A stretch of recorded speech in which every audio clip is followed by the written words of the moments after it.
Hey everybody, this is chapter 10 of Mario Tronti's Marx, Labor Power, Working Class. Chapter 10 is titled The Labor Theory of Value as Watchword.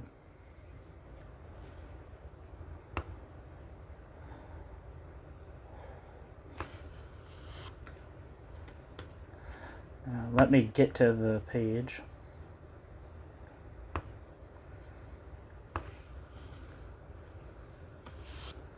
Ah, that's close. I almost guessed.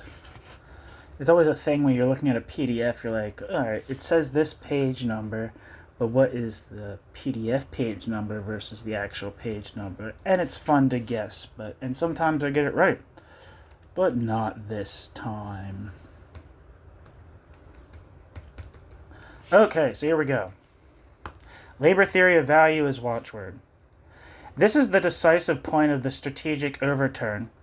For now it will not proceed to activate itself in research, quote, in the field, end quote. It does not even have the immediate possibility of sowing any seeds in the present desert of contemporary Marxism. This is not the thing that we need to aim for. Only an imposing political experience tacitly guided by this new strategic criterion will be able to explode once and for all the crust of opportunism, of surrender, of passive obedience to the tradition that accepts only the innovations proposed by the opposite camp, and under which the working class point of view has remained buried for decades. Only the new forces that produce this practical experience, and which are reproduced by this practical experience, will then be able to carry forth the work of theoretical reconstruction, the work of scientific modeling, to the very end. We ought not believe that the opposite would be possible. To reveal only the new possibilities for the course of struggle does not change the real conditions in which the struggle unfolds.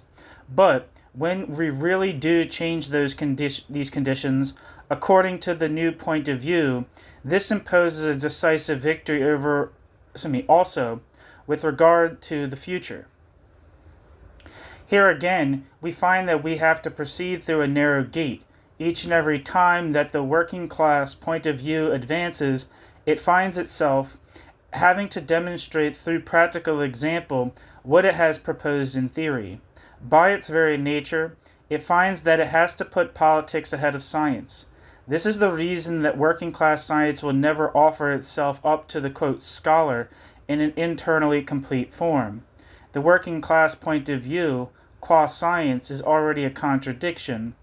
For it not to be so, it must be more than science, or, in other words, a conscious grasping of phenomena or means of predicting them. It has to be revolution, an actual process of taking realities and overturning realities.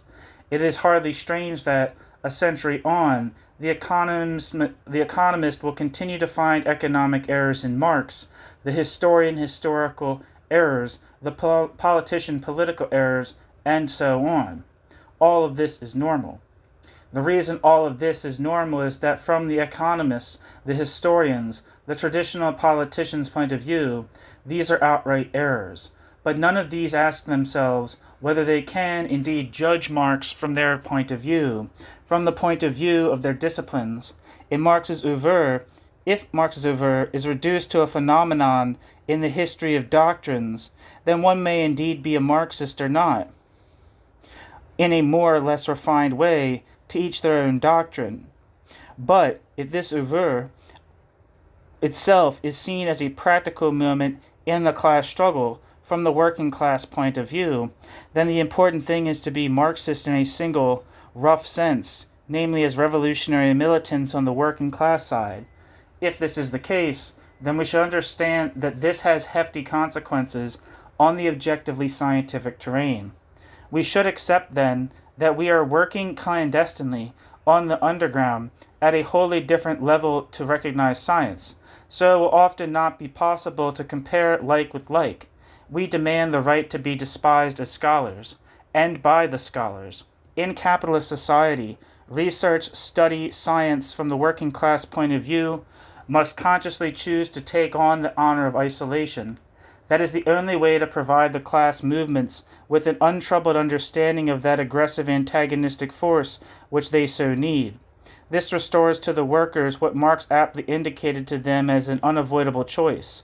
Quote, the honor of being a conquering force, bracket, die Ehre einer erobernder Macht zu sein, end bracket, end quote. Marx. What if we today propose an overturning of the historical priority between capital and labor, beginning to see capital as a function of the working class, or more precisely, the capitalist economic system as a moment in the working class's political development, thus breaking and inverting through research the subaltern history of the working class movements, in order to recuperate in practice the possibility of forcibly imposing on capital its own movements. All this would methodologically be no different from what Marx himself did when Marx took on the labor law of value and reinterpreted the labor law of value, brought the labor law of value to completion, and made the labor law of value serve Marx's purposes, which was not exclusively the goal of Marx's analysis, but it was one of the overall goals of the struggle of Marx's class. It was not Marx who discovered the labor law of value. Marx found the labor law of value already fundamentally complete in the existing thought of Marx's time. But while it is true that this was the contemporary bourgeois thought, it was precisely the thought of that advanced part of the industrial bourgeoisie which, in that advanced part of the industrial bourgeoisie's life and death struggle against the passive survivals of the past, had an interest in realistically presenting its own theories as a, quote, scientific subsistence, end quote, of economic relations. Simply to face the facts was already in that case a break with the old equilibrium. Besides, it was precisely this truth that made a relation with this bourgeois science productive, and the truth of this science sought to impose. In the crudest way on political attention was, for good reason, the new simultaneously both economic and political knot of the labor value, labor capital reality. So, heading along this path is not a matter of giving credit to the historic illusion that, when the bourgeoisie is revolutionary, it has no fear of telling the truth, but becomes more dishonest the more reactionary it is, and that while before it takes power, it is good, and after it has taken power, it becomes wicked. These are but fables for children at the nursery of historical materialism. The realism of classical bourgeois thought is not an isolated fruit of the golden age of capitalism. It repeats itself every time that the most advanced capitalist element decides to attack and defeat the most backward capitalist element on the working class terrain. That is, every time that the working class articulation of capitalist development is brought into play, it must be enacted in a direct and now open fashion. Now it again becomes possible for the alternative working class use of some of the scientific findings obtained by the opposing point of view. This is why Ricardo's bourgeois cynicism on the conditions of labor for profit was more useful to Marx than all the laments in communist literature about the misery of the toiling classes. When Marx rejected the idea that labor is the source of all wealth and assumes a concept of labor as a measure of value, socialist ideology was defeated once and for all, and working class science was born, and for good reason, as this is a choice that goes for all time. Labor does not create anything. Labor does not create value, just as labor does not create capital. Thus, labor has no need to ask anyone to compensate labor for the full fruits of what labor has created. How many times did Marx tell us that labor is a presupposition of capital, and at the same time in turn presupposes capital? And what else can this mean if not the very simple fact that for capital, to become a production relation, capital presupposes a workforce and labor power to work. That is, for capital to be able to produce, capital presupposes the conditions of labor.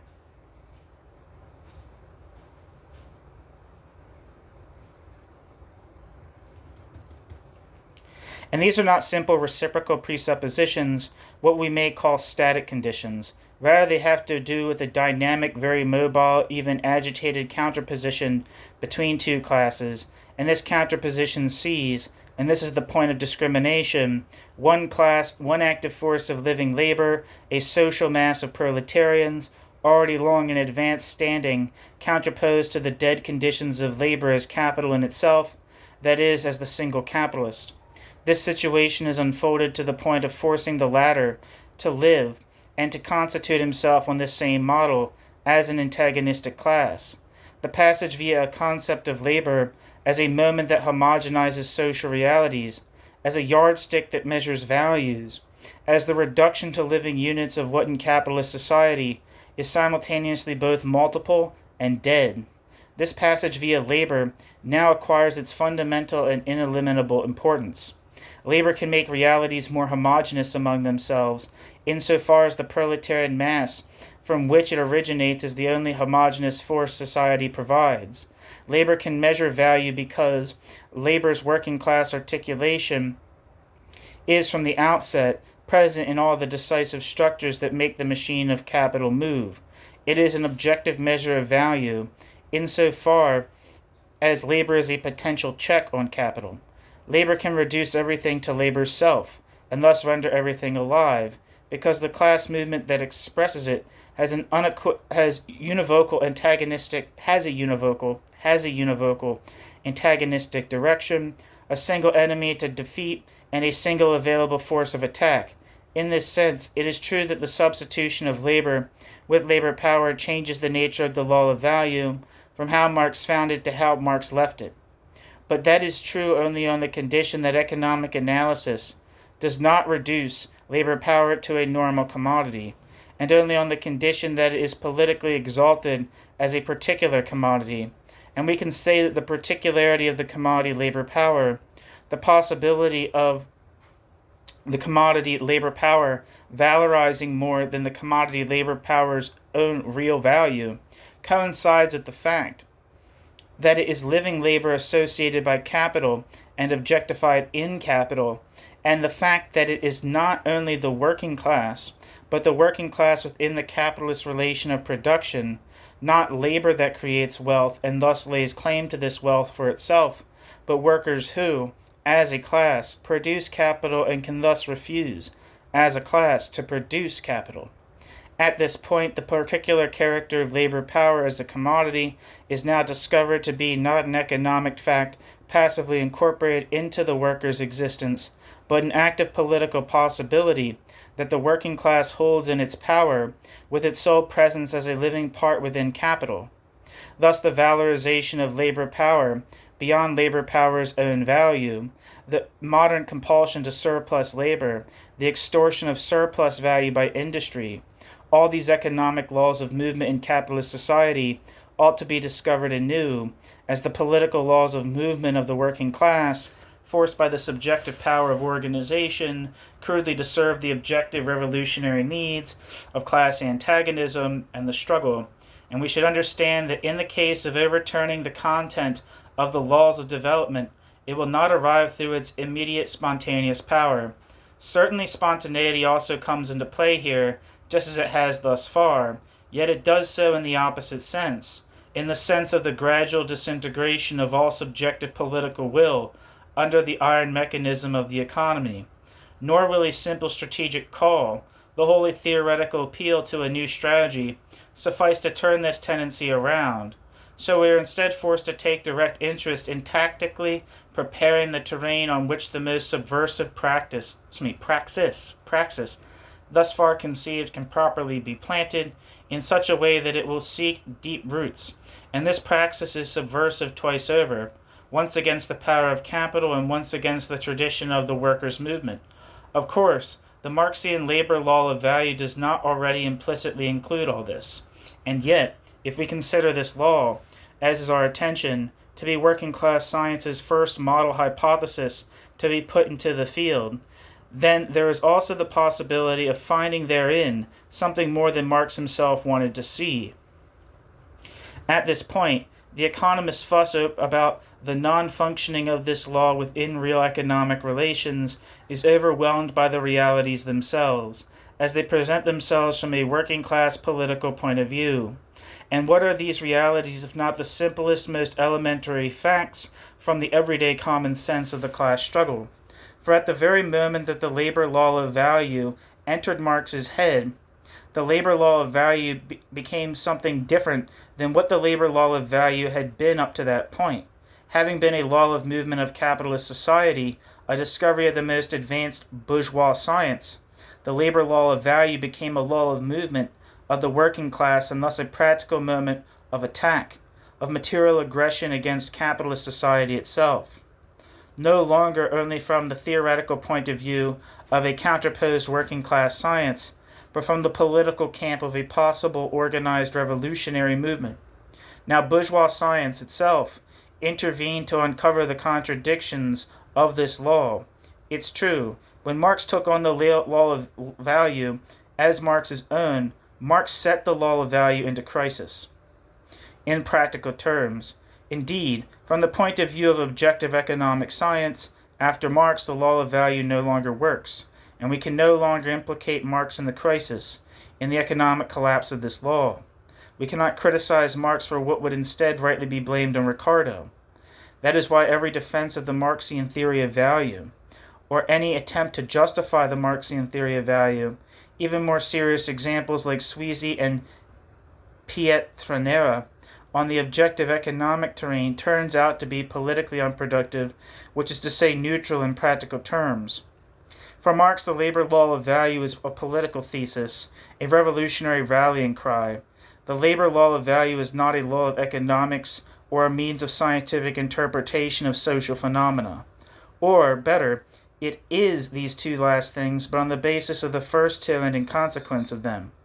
In this sense, again, the law of value is truly an economic error from the point of view of capital science, and the modern instruments of this science have well identified the internal difficulties of this law. But the correct relationship is between the law and its object, and the object in Marx is not the economic world of commodities, but the political relation of capitalist production. The economist comes along and closes Marx's Capital after the first section of Chapter 1 because Marx's theory of value does not explain prices. Yes, this is the eternal bourgeois pretense, to put science before science, of wanting to explain a priori all the phenomena that apparently contrast with this law. But it is also the organic historic vice of the intellectual who mistakes Marx's Capital for a, quote, treatise of political economy, end quote, while in fact, Capital is nothing other than a, quote, critique of political economy, end quote, a critique of its scientific tools and ends, the preparation of new tools for new ends, both of which go beyond the limits of science. Labor value, then, means first labor value and then capital. Labor value means capital conditioned by labor power, moved by labor power, value measured by labor. Labor is the measure of value because the working class is the condition of capital. The political condition is the true, presupposed starting point of Marx's economic analysis itself. The reconstruction of Marx's discourse on the concept of labor, and the gap in that inequality that divides Marx from Marx's own theoretical sources on this problem. See Hegel and Ricardo, and at the same time, Marx's reference back to the concrete experiences of working class struggle as the true practical source of a possible solution. All this tended to privilege the class relation over all other social relations and make it the one that conditions the others. And at the center of these others is capital's relation with the working class part of itself.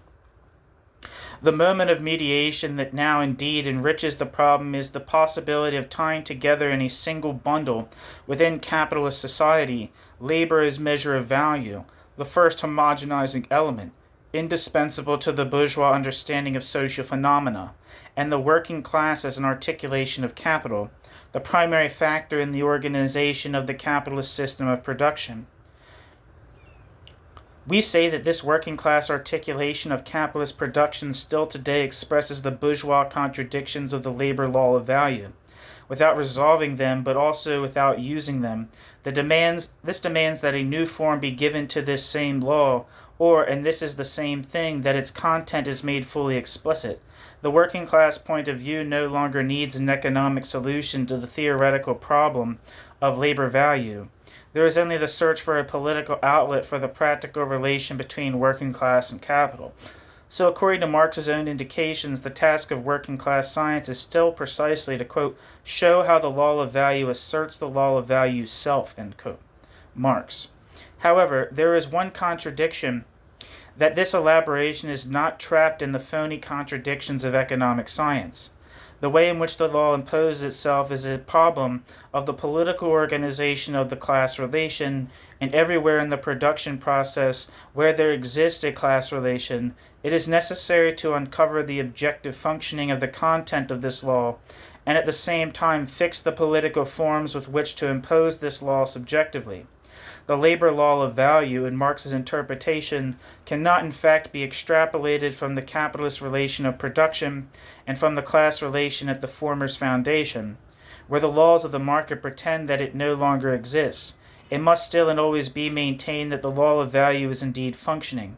What does this mean, if not that the class struggle lives, still now as always, within the production relation? This is the historical paradox of realized, quote, socialism, end quote. An orthodox loyalty to Marx's tools of analysis is to be discovered precisely in the living presence of each of the classical laws of capital's development. When asked whether it was possible to see the law of value functioning in an economy planned in a socialist sense, and the answer was affirmative, this was therefore a fundamentally important turning point.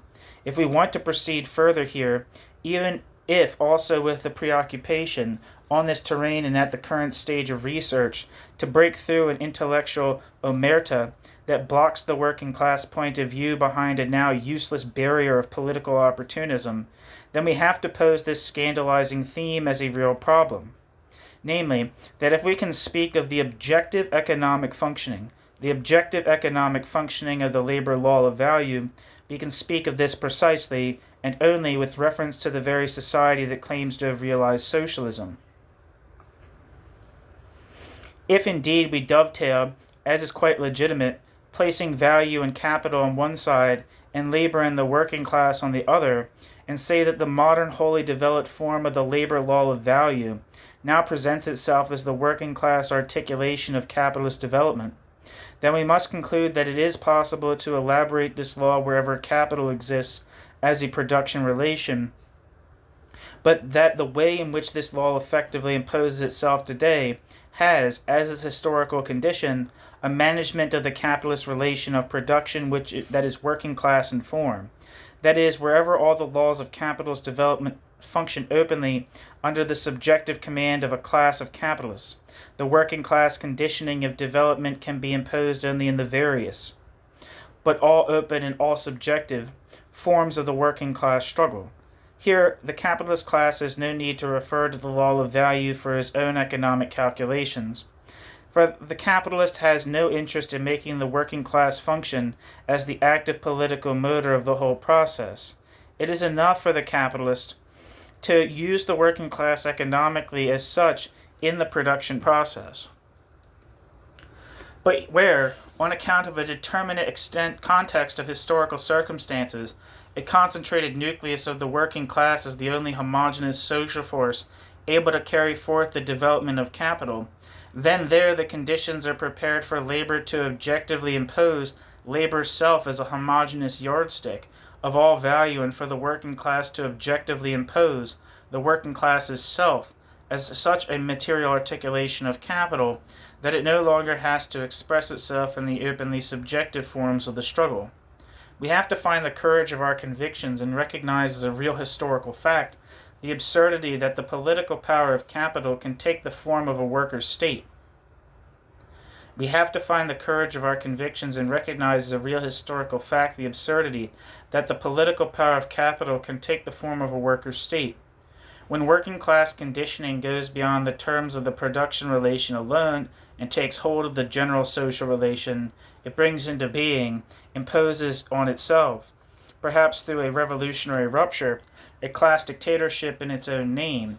Mind you, the working class articulation of capital does still exist, but in today's capitalism, it operates as a struggle, while in today's socialism, the working class articulation of capital functions as a law.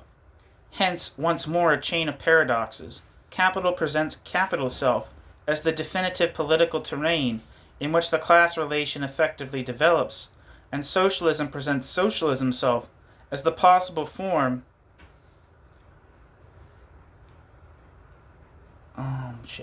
of its static economic relation. What's it?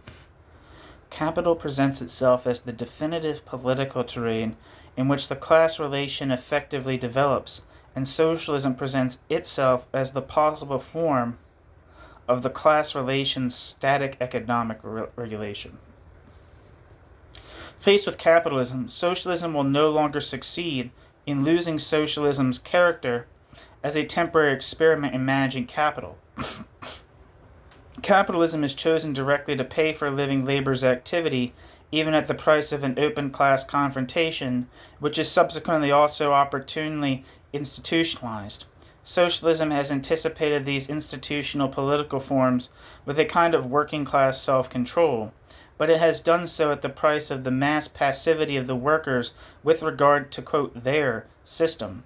Thus, the capitalist economy turns out to be infinitely rich in possibilities on account of the working class's political laws of movement, whereas the socialist state presents the socialist state self as a closed juridical organization of collective passivity. But it is important not to make a mistake here. The class struggle doubtless assumes more direct and acute forms in today's capitalism, but the content of this struggle perhaps is a higher level precisely within the structures of today's socialism. Once passivity is extended to a mass social scale, it can be a very high form of working class struggle. We should never confuse the lack of open forms of struggle with a lack of struggle itself. The more the economic mechanism of development becomes wholly objective, the more the working class rejection of exploitation, if restricted to mere spontaneity, will tend to follow and not precede capitalist laws of movement. Thus, where the capitalist relation of production has reached a high degree of socialization, not only the working class is a social productive power, but the class struggle itself, and moreover, the very organization of the working class antagonism, presents themselves materially incorporating capital as its internal part, as its movement of elaboration. But the level of social capital is not exclusive to the socialist solution to capital's problems. It likewise captures what we might call classic capitalism at its highest point. Rather, everything suggests that, at its most extreme, social capital will constitute the level at which the two systems converge and reunite. In this sense, it is possible to foresee that, in the long run, capital will use the experiences of building socialism for capital's own ends within its own logic, unless, that is, an autonomous resumption of the working class struggle, a working class revolutionary experience at a strategically chosen, tactically prepared point, should intervene to block and overturn this process. The theory of a rupture at the middle point of development must consciously find its application at the center of this context of historical conditions. That it is only in order to prepare ourselves for engagement, for this concrete experience, and it becomes important to know that the process's objective tendency in the absence of this experience is. To know what the process's objective tendency in the absence of this experience is.